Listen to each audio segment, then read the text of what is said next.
ये रही मार्कर, नीचे है व्हाइट बोर्ड एंड आज की वीडियो में मैं आपकी लॉजिकल रीजनिंग की कोडिंग डिकोडिंग पूरी तरीके से खत्म कर दूंगा। मतलब उसके जितने भी फॉर्मूलाज, जितने भी मेथड्स, जितने भी तरीके के question, easy, medium, hard, difficult, सब A to Z पढ़ा दूंगा। बस आपको वीडियो को एंड तक देखना है। काफी छोटी वीडियो होगी जिससे छोटे कम समय में इजी तरीके से, सिंपलेस्ट तरीके से आपको सारी चीजें समझ आ जाए। मेरे पास देखो भाई, टू बी ऑनेस्ट, मेरे पास ज्यादा पैसे उतने नहीं है कि मैं आपको जाइंट बोर्ड्स लगा के एकदम डिजिटल बोर्ड में पढ़ा रहा हूं, चिल्ला रहा हूं, शोर कर रहा हूं, DSLR चल रहा है, ये सारी चीजें नहीं है। मेरे पास एक चीज है, मेरे पास टैलेंट है, मेरे पास कला है, जिसके दम पे मैं आपको पढ़ा सकता हूं और उसी के दम पे मैंने आपको आज पढ़ाया भी है। तो प्लीज इस वीडियो को एंड तक देखो। नीचे अपनी रिव्यू जरूर देना कि आपको ये वीडियो कैसे लगी, मेरी पढ़ाने की टेक्निक कैसे लगी, क्योंकि बहुत मेहनत करी है। आई नो कि आपको एक्सपेक्टेशन नहीं थी कि मैं खुद आपको पढ़ाऊंगा, बट हाँ ये सच है। क्वांटिटेटिव एप्टीट्यूड्स तो आपके एक और भैया संभाल लेंगे, बट लॉजिकल रीजनिंग तुम्हारा भाई ही पढ़ाएगा। तो बड़ा मजा आएगा। बस वीडियो को एंड तक देखना। चैनल पे नए हो तो पता ही है क्या करना है। अब एंजॉय करो वीडियो को। सो गाइस, अब हम फाइनली देखेंगे coding, CODING, and D coding, DECODING।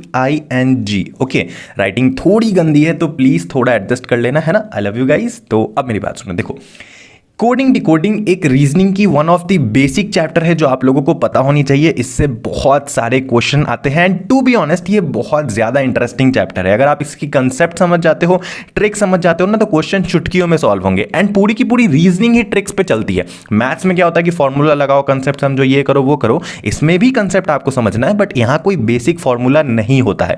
Reasoning में हर बंदा अपने हिसाब से डिफरेंट डिफरेंट फॉर्मूलाज बनाते हैं। ओके, बट मैथ्स में ऐसा नहीं होता है, क्वांट्स में। अब रीजनिंग में आपका दिमाग का खेल है। आपकी दिमाग जितनी ज्यादा शार्प होगी, आप उतना ज्यादा स्पीड में कोई क्वेश्चन सॉल्व कर पाओगे। बस आपको शॉर्ट ट्रिक्स लगाना आना चाहिए, ठीक है। तो अब कोडिंग डिकोडिंग की जो अगर आप डेफिनेशन में जाओगे, बुक इस डेफिनेशन, तो बहुत लंबे चौड़े डेफिनेशन है। बट मैं आपको जो आपकी लेमैन लैंग्वेज में कहते हैं ना, ब्रो टू ब्रो, वो समझा रहा हूं। वो सुनो, बुक की बातें छोड़ो। ओके, देखो सिंपल सा मतलब है, जिसे नहीं पता है सुनो। कोडिंग डिकोडिंग में मान लो कि कोई ए नाम का व्यक्ति है, ठीक है। ए नाम का व्यक्ति है, उसका हाथ ऐसा पैर ऐसा है, ठीक है। कोई ए नाम का व्यक्ति है, वो एक मैसेज सेंड करता है, ठीक है। मैसेज सेंड करता है, किसको सेंड करता है? बी नाम के व्यक्ति को, ठीक है। ये थोड़ा गुस्से वाला इसलिए, तो ये बी नाम के मैसेज को कोई मैसेज सेंड करता है। तो ये ए जो व्यक्ति है, जो मैसेज सेंड करेगा अपने लैंग्वेज में, वो मैसेज को कहलाएगा एक तरीके से कि वो कोडिंग करके भेज रहा है, ठीक है। तो वो होगा कोडर, ठीक है। अब जो बी जो आदमी के पास जब वो मैसेज जाएगा और जब वो अपने लैंग्वेज में उस मैसेज को देखेगा, तो वो होगा डीकोडिंग, मतलब उसे मैसेज को डीकोड करेगा। तो जब आप कोई चीज को भेजते हो अपने तरफ से, तो वो कोडिंग होके जाता है और दूसरे सामने वाला जो मैसेज को देखता है वो होता है डीकोडिंग। ओके, तो ये है basic logic between coding and decoding. अब ये भड़ में जाए, आपको इन चीजों से कोई मतलब नहीं है। हमें पास करना है एग्जाम, हमें क्रैक करना है एग्जाम, तो हमें बस मेन मसाला समझना है, ठीक है। तो कोडिंग डिकोडिंग में बहुत डिफरेंट तरीके का, है ना, आपकी क्वेश्चंस होते हैं। बहुत डिफरेंट तरीके के टाइप्स होते हैं कोडिंग डिकोडिंग में। Letter coding, word coding, sentence coding. तो आज वैसे ही मैं आपको 5 तरीके के कोडिंग डिकोडिंग बताऊंगा। कितने तरीके के? 5 तरीके के। तो पांचों करके एक एक सबकी क्वेश्चंस देखेंगे, पांचों में से सबकी एक एक, और उसके बाद आप उसके हिसाब से क्वेश्चन कैसे बनाओगे वो मैं आपको वीडियो के एंड तक बताऊंगा। ओके, तो अब बढ़ते हैं क्वेश्चन की तरफ। तो सबसे पहले हम सीखेंगे क्या? तो सबसे पहले भैया हम सीखेंगे, फटाफट से मिटा लो इसको, हम सीखेंगे लेटर कोडिंग। क्या सीखेंगे? Letter, LETTERCODING। ओके, सबसे पहले देखेंगे लेटर कोडिंग। ये होगा टाइप 1। तो इसका क्वेश्चन आपके स्क्रीन के ऊपर है, ये देखो। क्वेश्चन में है, in a certain code teacher, TEACHER is written as VGCEJGT। Okay, so how is children written in that code? तो चिल्ड्रन को कैसे लिखा जाएगा? देखो, आई एम श्योर कि बहुत सारे बच्चे अभी तक ऑलमोस्ट समझ गए होंगे करना क्या है, बट आप इस कंसेप्ट को समझ लो। और कंसेप्ट बहुत लोग अभी तक समझ भी अगर गए होंगे ना, तो शॉर्ट ट्रिक्स लगाना समझो कि शॉर्ट ट्रिक कैसे लगाते हैं, ठीक है। तो देखो, हम सबसे पहले क्वेश्चन को लिखते हैं। क्वेश्चन में क्या दिया हुआ है कि teacher, TEACHER, teacher in a certain language, teacher को लिखा गया है क्या? VGCEJGT। ओके, टीचर को लिखा गया है किसी लैंग्वेज में, ये ठीक है ना, ये पर्टिकुलर चीज को बोला जा रहा है टीचर, ठीक है। तो चिल्ड्रन, CHILDREN को क्या बोलेंगे? ये क्वेश्चन में है, ठीक है। तो मैं बताता हूँ आपको, जब भी आप एमसीक्यू एग्जाम दोगे ना, आपकी जो एग्जाम होगी वो एमसीक्यू क्वेश्चन होगी, तो वहां पे आपको रफ शीट दिया जाएगा, ठीक है ना। तो रफ शीट में अगर आपको इस तरीके क्वेश्चन देखा जा रहा है या नहीं आ रहा है, तो आप क्या करो, सबसे पहले जो क्वेश्चन में दिखा गया है ना उसे इस तरीके से लिख लो। मतलब जैसे टीचर को ये बोल रहे हैं ना, तो टीचर के एक एक लेटर के नीचे एक एक लेटर लिख लो। ओके, अब आपको पता लग जाएगा क्या करना है, ठीक है। अब ज्यादा कुछ नहीं है, ये एक मैसेज है, मान के चलो, देखो ये एक मैसेज है जो कि कोडेड है। अब आप इसको, इस मैसेज को डिकोड करना है, तब आपको इस मैसेज को समझना है। अब आप इस मैसेज को कैसे समझोगे, देखो इसमें क्या हो रहा है कि जब T लिखा हुआ है तो T के बाद है V, उसके बाद E है, E के बाद है G, उसके बाद A है, A के बाद है C, फिर C है, C के बाद है E, फिर H है, H के बाद है J, फिर G है, फिर E है, E के बाद है G, फिर R, फिर T। ओके, इस तरीके से सीक्वेंस चल रही है आपकी। बट यहाँ पे अब आप देखोगे कि एक पर्टिकुलर यहाँ पे एक रूल फॉलो हो रही है, एक चीज़ फॉलो हो रही है। वो क्या फॉलो हो रही है कि T के बाद क्या आता है आपकी, T में अगर आप +2 जोड़ोगे तब आता है V। मतलब ABCDEFGHIJKLMNOPQRS टी में अगर हम 2 जोड़ते हैं, टी के बाद क्या आता है UV, तो यहां देखो टी, ठीक है ना, +2, T +2 करोगे तो क्या आएगा V। उसी तरीके से E में +2 कर दोगे तो क्या आ जाएगा G, फिर A में +2 करोगे क्या होगा BC, फिर C में +2 करोगे DE। तो सारे ही जितने भी लेटर्स है, जितने भी पर्टिकुलर TEACHE, इसमें 2 का चेंज है, ठीक है, 2 का चेंज है, +2। तो आप यहां पे जितने भी वर्ड्स है इसमें +2 करते चले जाओ, ठीक है। मान लो C है तो C होगा क्या होगा DE, तो E कर दो। H है, H के बाद क्या होता है ABCDEFG HIJ होता है, ठीक है ना। फिर I में फिर +2 कर दो, फिर उसके बाद +2 कर दो, फिर उसके बाद +2 कर दो। ओके, तो इसको फटाफट से सॉल्व करते हैं। I में जोड़ेंगे K, फिर उसके बाद N होगा, फिर D में +2 करेंगे तो आएगा F, फिर R में +2 करेंगे तो होगा T, फिर E में +2 करेंगे तो होगा G, एंड N में होगा P। ओके, तो आंसर होगा EJKNFTGP। ओके, तो इसे अगर हम देखेंगे आपके बुक में, अगर आप इसके आंसर को देखो तो इसका आंसर होगा D। ओके, D नंबर हमारा इसका आंसर आएगा, जो क्वेश्चन मैंने दी थी स्टार्टिंग में। अब यहां पे एक चीज समझने वाली है, ठीक है। देखो आपको ना आंसर, अभी देखो रीजनिंग का यही काम होता है। शॉर्ट ट्रिक्स किसको बोलते हैं अब मैं बताता हूं। देखो, जब भी कोई रीजनिंग का क्वेश्चन हो, वहां पे पूरी आंसर सॉल्व नहीं करने बैठना होता है। तब तक नहीं करना है आपको आंसर पूरा का पूरा सॉल्व जब तक आप, मतलब आप हार मान चुके हो, तब तक जाओ। लेकिन शॉर्ट ट्रिक्स का मतलब यही होता है कि बस थोड़ा सा बनाया और आपको आंसर मिल गया। मतलब देखो, आपको ऑप्शन होगा आपका ABCD, कुछ भी फलाना ऑप्शन हो सकता है। इसमें से मान लो आपका जो आंसर है वो D नंबर आंसर है, ठीक है ना। जो D नंबर है वो आंसर है। तो आप जब इनिशियली स्टार्टिंग में EJKN तक जाओगे ना, या फिर EJK तक भी अगर आप चले जाओगे, तो आपको पता लग जाएगा कि आंसर में ये सीक्वेंस फॉलो हुआ है, EJ। क्योंकि देखो EJ इसमें भी होगा, इसमें भी होगा, इसमें भी होगा, ठीक है। लेकिन जब K तक आप जाओगे तो देखोगे इसमें फिर P हो गया होगा, C हो गया होगा, K हो गया, कुछ भी हो गया होगा रैंडमली, और K इसमें रहा होगा। तो आप लगा दोगे यहीं तक। आपको इतना आगे जाने की कोई ज़रूरत ही नहीं है। आप 2 3 4 एटलीस्ट यहाँ तक आते आते आपको खुद समझ में आ जाएगा कि आपके आंसर क्या है। बस आपको ऑप्शंस में अपना नज़र गड़ाए रखना है, और ये नहीं करना है मैथमेटिक्स की तरह कि पूरी बैठ गए हैं ऑप्शन हम लास्ट में देखेंगे, आंसर आने के बाद तब मिलाएंगे। नहीं, रीजनिंग के क्वेश्चंस में आपको शॉर्ट ट्रिक का मतलब यही होता है कि आपको ऑप्शन में नजर गड़ाए रखना है, आपको रफ में फटाफट से बनाना है, 3-4 इक्वेशन सॉल्व करना है, 3-4 वर्ड्स तक लेटर तक जाना है, बस हो गया। आपकी आंसर आपको देखना है, मिल गया मेरा, हो गया, आगे बढ़ो। इसी को कहते हैं रीजनिंग। भैया फटाफट से ऐसे ही बनती है। मैथमेटिक्स में होती है आपकी, आप पूरा सॉल्व करते हो, लास्ट तक जाते हो, फॉर्मूला का पूरा क्रैक करते हो। बट रीजनिंग में ऐसा नहीं होता है। रीजनिंग में आप शॉर्ट ट्रिक लगाते हो, फटाफट से चुटकियों में आपके आंसर आता है, हो गया, आगे बढ़ो, बात खत्म, ठीक है। तो ये हमने देख लिया पहला, लेटर कोडिंग। अब हम बढ़ेंगे आगे। अब जो टाइप 2 है वो है आपकी direct, DIRECT, letter LETTER, coding CODING। Okay, direct letter coding है दूसरा टाइप। ये क्या है, आपकी लेटर कोडिंग है। जैसे लेटर बोलते हैं ना, ABCD, ये सारे लेटर्स को कोड करना है। यहां पे पूरा का पूरा आपको वर्ड को नहीं कोड करना है, यहां पे आपको एक एक लेटर्स को क्रैक करना है। एक एक लेटर्स का कुछ मतलब होगा और उससे आपको आंसर निकालना है। तो चलिए इसका फटाफट से क्वेश्चंस देख लेते हैं कि इसका क्या क्वेश्चन है भैया, ठीक है ना। और ये जो आपको क्वेश्चन बता रहा हूं ना मैं, क्वेश्चन, ये सारे क्वेश्चन आपके बैंक, PO, SBI के एग्जाम में कुछ ना कुछ एग्जाम में आए हैं, ठीक है ना। तो अगर आपको ये क्वेश्चन फुद्दू वाला लग रहा है कि भैया इसका तो कुछ भी मतलब मजा नहीं आ रहा, मतलब ऐसा लग रहा है भैया ये तो बहुत ईजी है, चुटकियों में सॉल्व कर लूंगा, तो हाँ आप कर लोगे। बस आपको ये ट्रिक्स लगाने आना चाहिए। यही है रीजनिंग फटाफट से क्रैक हो जाता है। बस आपको दिमाग का खेल, अगर आप दिमाग से खेलते हो ना तो हो गया, आप रीजनिंग क्रैक कर लोगे। ओके, तो वीडियो पसंद आ रहा है तो वीडियो को लाइक करो, तुम्हारा भैया खुद तुम्हें पढ़ा रहा है आज। ओके, क्वेश्चन को देखो, बहुत ईजी है, बहुत ज्यादा, बहुत इंटरेस्टिंग है, ये उससे भी ज्यादा इंटरेस्टिंग है। देखो, इन अ सर्टेन कोड, एक कोड में लिखा हुआ है कि ओ, मैं लिखते चल रहा हूं, O is written as E, ठीक है, O is written as E, A is written as C, M is written as I, उसके बाद आपकी क्या है, S is written as O, उसके बाद है आपकी N इज रिटन एज क्या है P, फिर E is written as M, I is written as A, P is written as N and last में C is written as S। ये आपकी दे रखी है पूरी की पूरी इक्वेशन और पूछ रहा है कि हाउ विल कंपनीज, मतलब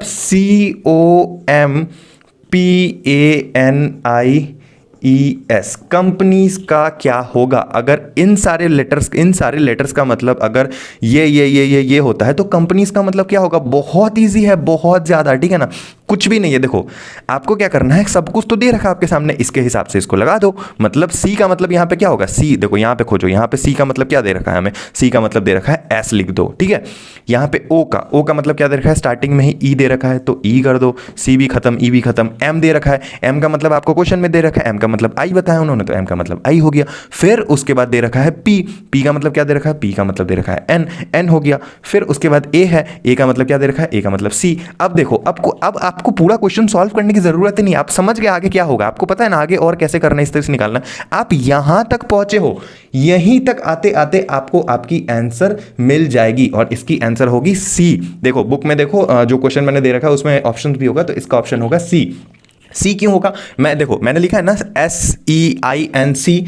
अब सिर्फ सी ही एकमात्र एक ऐसा ऑप्शन है जहां पे यहां तक ये इक्वेशन फॉलो हो रहा है। बाकी जो A B C D जो तीन ऑप्शन है ना, A B और D, वहां पे क्या हो रखा है कि वहां पे आपकी जब जैसे ही हम तीन लेटर्स क्रॉस कर रहे हैं ऑप्शन में, वहां पे चेंज हो जा रही है क्योंकि वो गलत आंसर है। तो आप 2-3 आगे बढ़ते ही आपको पता लग जाएगा आपका आंसर क्या है, तो आपको पूरा का पूरा बनाने की जरूरत ही नहीं है, कोई मसला ही नहीं बनता है पूरा का पूरा बनाने का। यहां तक बनाओगे हो गया खत्म, 100 out of 100। Okay, pass, that's it. ये हो गई आपकी दूसरी टाइप। ओके, अब देखेंगे हम टाइप 3 और ज्यादा इंटरेस्टिंग है और वो है आपकी SYMBOL symbol coding, CODING। I am literally sorry अगर मेरी राइटिंग थोड़ी गंदी जा रही है, तो ट्रस्ट मी, मुझे ज़्यादा व्हाइट बोर्ड में लिखने का आदत नहीं है, मैं मेनली कॉपी कलम पेन पेपर में लिख देता हूँ, बहुत ईजी तरीके से समझा देता हूँ।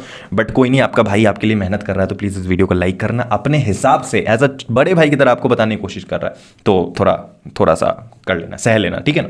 देखो, अब आपकी जो ये क्वेश्चन है इसमें है आपकी, ये क्या होता है ना, इसमें सिंबल को आपको डिकोड करना है, कुछ आपको सिंबल्स दे रखी होंगी, उस सिंबल को पता करके आपको डिकोड करना है, ठीक है। तो अभी जो मैं आपको क्वेश्चन बताने जा रहा हूं ना, ये मैट का क्वेश्चन है, मैट 2005 में। जिन्हें नहीं पता है मैट कौन सी एग्जाम है, जाके नेट पर देख लो, क्या ही कर सकते हैं। ओके, तो आपकी क्वेश्चन में दे रखी है कि machine is coded as this. Okay, particular number दे रखी है मशीन के बगल में, तो how will you code danger को तुम कैसे कोड करोगे। तो फटाफट से पहले मशीन को लिख लेते हैं। मशीन के बगल में कुछ दे रखी है, तो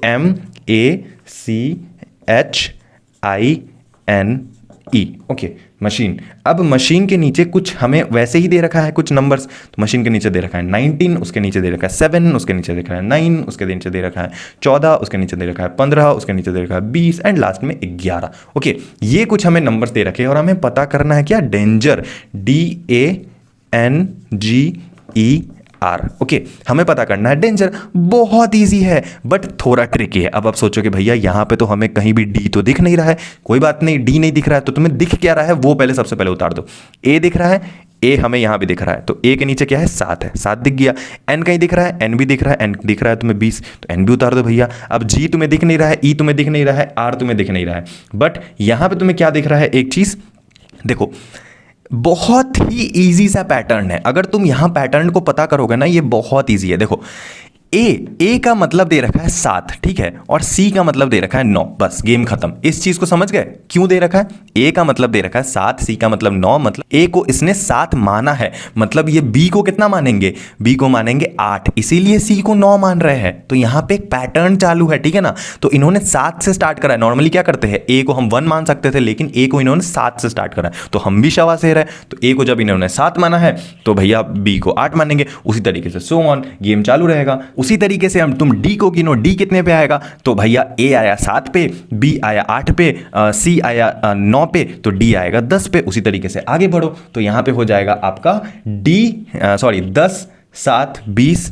13। ई कितने पे आएगा, ई आ जाएगा आपका, फटाफट से जोड़ लेते हैं, ई आ जाएगा आपका 11 और आर आ जाएगा आपका 24वें नंबर पे, ठीक है ना। अगर हम 7 से काउंटिंग स्टार्ट करेंगे तो ये हो जाएगा आपका, यहाँ पे आंसर हो जाएगा सी। आपके बुक में जो आंसर दे रखा होगा वही है। अब आप जब एग्जैक्टली एग्जाम में क्वेश्चन सॉल्व करने बैठोगे ना, तो आपको इतना दूर जाने का जरूरत नहीं। अगेन मैं बोल रहा हूँ, आप 1 2 3 तक सॉल्व करोगे, आपको कोई ना कोई ए बी सी डी में से अपना आंसर पता लग जाएगा। दैट्स इट, बात खत्म, क्वेश्चन सॉल्व। ओके, अब हम देखेंगे टाइप नंबर 4, जो कि है आपकी SUBSTITUTION,